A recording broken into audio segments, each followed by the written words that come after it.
কল্পনা করুন, আপনার দুনিয়ার নির্ধারিত সময় শেষ হয়ে গেছে। চোখ ধীরে ধীরে বন্ধ হয়ে এলো। اللهم ارحمه واغفر চারপাশের له মানুষ وتجاوز عن কাঁদছে, سيئاته। কিন্তু আপনার গল্প এখানেই শেষ নয়। কারণ মৃত্যু কোনো সমাপ্তি নয়, এটা হলো আখিরাতের প্রথম দরজা। যখন মানুষের নির্ধারিত সময় পূর্ণ হয়, তখন আল্লাহর নির্দেশে মালাকুল মাউত, মৃত্যুর ফেরেশতা, তার রূহ গ্রহণ করতে আসেন। কিন্তু সেই আগমন সবার জন্য একরকম নয়। যদি মানুষটি ঈমানদার ও সৎকর্মশীল হয়, তখন তার চারপাশে নেমে আসে এক প্রশান্ত পরিবেশ। রহমতের ফেরেশতারা উপস্থিত হন উজ্জ্বল ও নূরময় রূপে। হাদিসে বর্ণিত আছে, তারা জান্নাত থেকে সুগন্ধি ও কাফন নিয়ে আসেন। তার রূহ শরীর থেকে বের হয় অত্যন্ত কোমলভাবে, যেন পানির ফোঁটা পাত্র থেকে সহজেই বের হয়ে আসে। কোনো ভয়ঙ্কর টানাপোড়েন নয়, বরং এক প্রশান্ত বিদায়।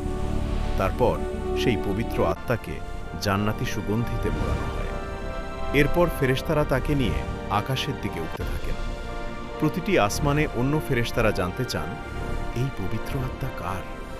তখন তাকে তার সবচেয়ে সুন্দর নাম ধরে পরিচয় করিয়ে দেওয়া হয়। এক এক করে আসমানের দরজাগুলো খুলে যায় তার জন্য। অবশেষে তার রূহকে রাখা হয় সম্মানিত স্থান ইল্লিনে, যা নেককারদের জন্য নির্ধারিত মর্যাদার রেজিস্টার। কিন্তু যদি মানুষটি আল্লাহকে ভুলে দুনিয়ার পেছনে ছুটে থাকে, পাপাচারে লিপ্ত থাকে, তাহলে দৃশ্য সম্পূর্ণ ভিন্ন। তার সামনে উপস্থিত হন কঠোর রূপের ফেরেশতারা, তাদের সাথে থাকে জাহান্নামের বস্ত্র। তার রূহ বের করা হয় কঠিনভাবে, যেন ভেজা উলের ভেতর থেকে কাঁটাযুক্ত কিছু টেনে বের করা হচ্ছে। যন্ত্রণায় তার অস্তিত্ব কেঁপে ওঠে। তার আত্মাকে মোড়ানো হয় দুর্গন্ধময় বস্ত্রে। যখন তাকে আসমানের দিকে নেওয়া হয়, আসমানের দরজাগুলো তার জন্য খুলে দেওয়া হয় না। কোনো সম্মান নেই, কোনো স্বাগত নেই। অবশেষে তার নাম লেখা হয় অপমানজনক স্থান সিজ্জিনে, যা পাপীদের জন্য নির্ধারিত রেজিস্টার। কিন্তু এখানেই সব শেষ নয়। রূহ আবার দেহের সাথে সম্পর্কিত করা হয়। শুরু হয় কবরের প্রথম রাত, এক নিঃশব্দ অন্ধকার, যেখানে অপেক্ষা করছে তিনটি প্রশ্ন: কে তোমার রব, কি তোমার দিন, আর কে তোমার নবী? সেই উত্তরই নির্ধারণ করবে সামনে অপেক্ষা করছে রহমত নাকি আযাব। কবরের মাটি ধীরে ধীরে সমান হয়ে গেল। স্বজনরা ফিরে যাচ্ছে, কেউ কাঁদছে, কেউ নীরব। দুনিয়ার চোখে গল্প শেষ, কিন্তু প্রকৃতপক্ষে তখনই শুরু হয় আরেক বাস্তবতা, বারজাখের জীবন। হাদিসে বর্ণিত হয়েছে, মৃত ব্যক্তি তার স্বজনদের পায়ের শব্দ শুনতে পায় যতক্ষণ না শেষ ব্যক্তি কবরস্থান ছেড়ে চলে যায়। নিঃশব্দ অন্ধকারে শুরু হয় কবরের প্রথম অনুভূতি। কবরের মাটি দুই দিক থেকে চাপ দিতে শুরু করবে, এটি সবাই অনুভব করবে, তবে আল্লাহ যাকে ইচ্ছা সহজ করে দেবেন। এরপর শুরু হবে আসল পরীক্ষা। হঠাৎ কবরের পরিবেশ বদলে যায়। উপস্থিত হন দুই ফেরেশতা, মুনকার ও নাকির। হাদিস অনুযায়ী তারা কঠোর ও ভীতিকর রূপে আসবেন। তারা মৃত ব্যক্তিকে বসিয়ে প্রশ্ন করবেন। এই প্রশ্ন তিনটির উত্তর নির্ধারণ করবে সামনে কি অপেক্ষা করছে। যদি সে ব্যক্তি সত্যিকার অর্থে ঈমানদার হয়, তাহলে আল্লাহ তার অন্তরকে দৃঢ়তা দান করবেন। প্রথম প্রশ্ন করা হবে, তোমার রব কে? সে উত্তর দেবে, আমার রব আল্লাহ। দ্বিতীয় প্রশ্ন, তোমার দিন কি? সে বলবে, আমার দিন ইসলাম। তারপর রসূল সাল্লাল্লাহু আলাইহি সাল্লাম দেখিয়ে প্রশ্ন করা হবে। রসূল সাল্লাল্লাহু আলাইহি সাল্লাম দেখিয়ে, এই ব্যক্তি কে? সে বলবে, তিনি আল্লাহর রসূল, আমি তার প্রতি ঈমান এনেছি। তখন আসমান থেকে ঘোষণা আসবে, আমার বান্দা সত্য বলেছে। তার জন্য জান্নাতের বিছানা প্রস্তুত করা হবে। জান্নাতের দিকে একটি দরজা খুলে দেওয়া হবে। তার কবর প্রশস্ত করে দেওয়া হবে, যতদূর চোখ যায় ততদূর পর্যন্ত। সুগন্ধি বাতাস প্রবাহিত হবে। তার কাছে এক সুন্দর আকৃতির ব্যক্তি আসবে। সে বলবে, আমি তোমার নেক আমল। এরপর তাকে বলা হবে শান্তিতে অবস্থান করতে। কিয়ামত পর্যন্ত আল্লাহর রহমতে সে নিরাপদ থাকবে। তার কবর হবে জান্নাতের বাগানের একটি বাগান। কিন্তু যদি ব্যক্তি ঈমানহীন বা পাপাচারী হয়, ফেরেশতাদের প্রশ্নে সে হতবিহ্বল হয়ে যাবে। প্রথম প্রশ্নে, তোমার রব কে? সে বলবে, আমি জানি না। দ্বিতীয় প্রশ্নেও একই আমি অবস্থা। কিছু বুঝতে পারছি না। রাসূল সম্পর্কে জিজ্ঞেস করা হলে সে বলবে, আমি চিনি না।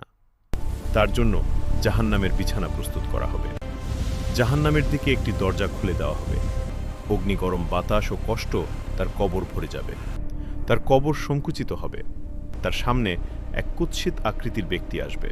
সে বলবে, আমি তোমার খারাপ কাজ। আল্লাহ, আমাকে এভাবেই এখান শুরু থেকে বের হবে করুন। কবরের শাস্তি, আমি এখানে আর যা টিকতে চলতে পারবো না থাকবে জি। কিয়ামত আল্লাহ! পর্যন্ত। কিন্তু এখানেই শেষ নয়। এরপর আসবে কিয়ামতের দিন, যেদিন সব কবর উন্মুক্ত হবে। পাপী মানুষের জন্য কবরের শাস্তি এখানেই থেমে থাকে না, বরং আসল কষ্ট শুরু হয় এরপরেই। হাদিসে এসেছে, তার উপর শাস্তি কার্যকর করার জন্য আল্লাহ এক বিশেষ ফেরেশতাকে নিয়োজিত করবেন। এই ফেরেশতা হবেন অন্ধ, বধির ও বোবা। তিনি অন্ধ, যেন শাস্তিপ্রাপ্তের কষ্ট দেখে দয়া অনুভব না করেন।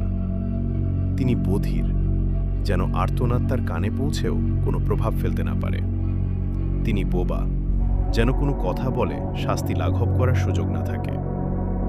তার হাতে থাকবে বিশাল লোহার হাতুড়ি, এত ভারী ও শক্তিশালী যে যদি তা কোনো পর্বতের উপর আঘাত করা হতো, তবে পর্বতও চূর্ণ বিচূর্ণ হয়ে যেত। তিনি কোনো কথা বলবেন না, শুধু আঘাত করবেন। প্রতিটি আঘাতে মৃত ব্যক্তি মাটির সাথে মিশে যাবে। তারপর তাকে আবার পূর্বা অবস্থায় ফিরিয়ে আনা হবে, শুধুমাত্র পুনরায় শাস্তি দেওয়ার জন্য।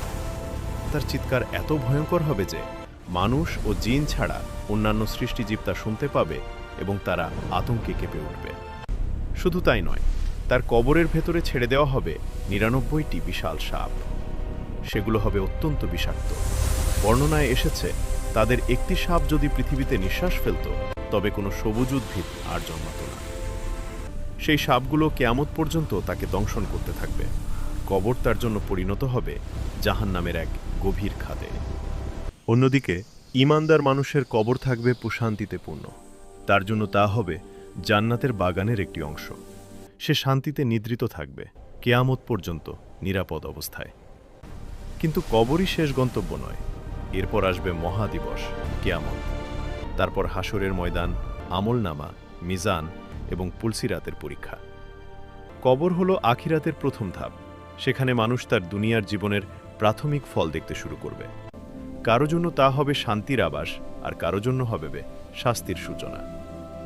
যদি এই বর্ণনা আপনার অন্তরকে নাড়া দিয়ে থাকে, তবে এখনই নিজেকে প্রশ্ন করুন, আমি কি সেই ৩টি প্রশ্নের উত্তর দিতে প্রস্তুত? কারণ মৃত্যু কখন হবে তা অনিশ্চিত, কিন্তু তার পরের যাত্রা নিশ্চিত। যদি এই গল্পটা আপনাকে এক মুহূর্ত থামিয়ে ভাবতে বাধ্য করে, তাহলে একটি লাইক দিন। আর যদি আপনি এমন গল্প চান যেগুলো চুপচাপ মনে থেকে যায়, চ্যানেলটি সাবস্ক্রাইব করুন।